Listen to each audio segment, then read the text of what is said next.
really want to emphasize, to be the first evangelist in the world for Christ. And when all was said and done according to the word, they backed out. The young people picked up and took over where they were at.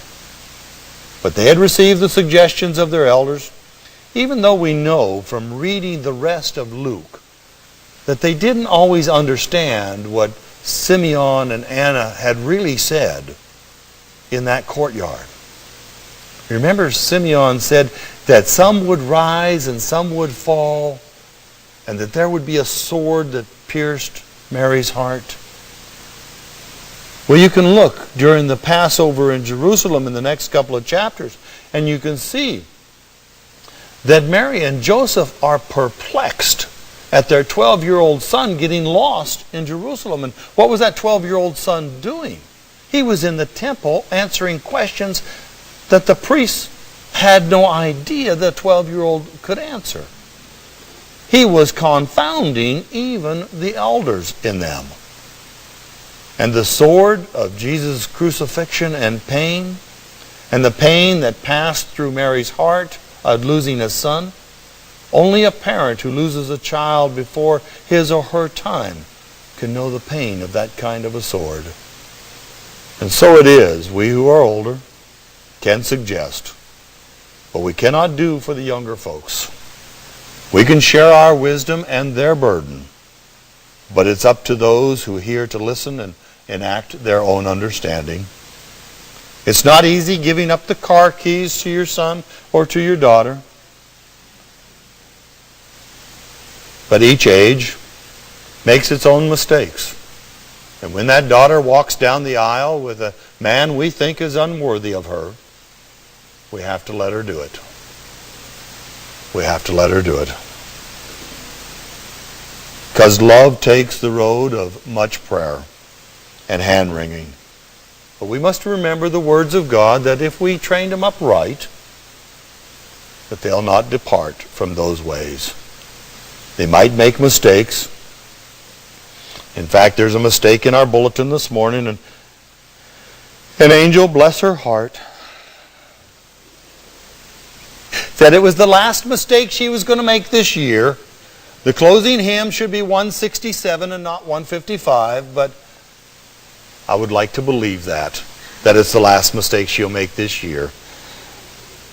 But you all know she works with me, so I doubt if it'll be her last. I know it won't be mine. But only a parent knows that we all have to make our own mistakes, and we can but love them during those times. And it is true that some will stray, but most will return and be grateful for our prayers. And they will be grateful for the hands-off attitude, even the loves-on attitude.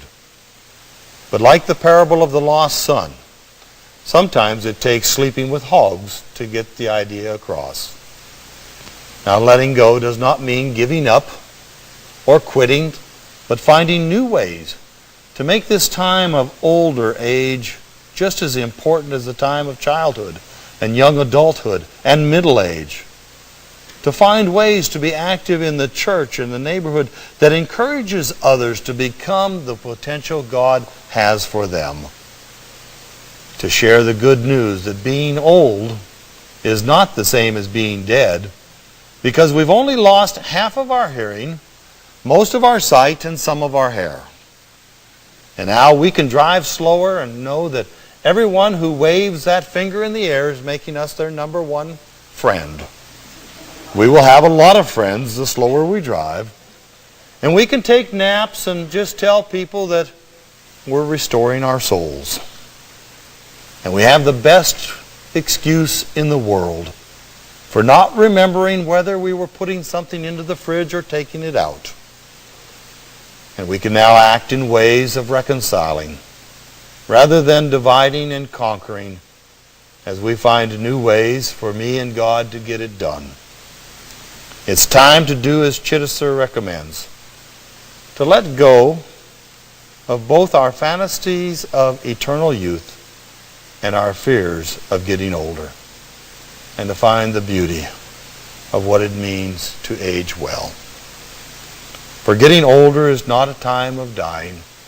It is a time of living much better. For we have learned from our mistakes, and yet we can still do what we used to do and love others. May we, like Simeon and Anna, discover new truths in the church of our youth and the faith of our fathers.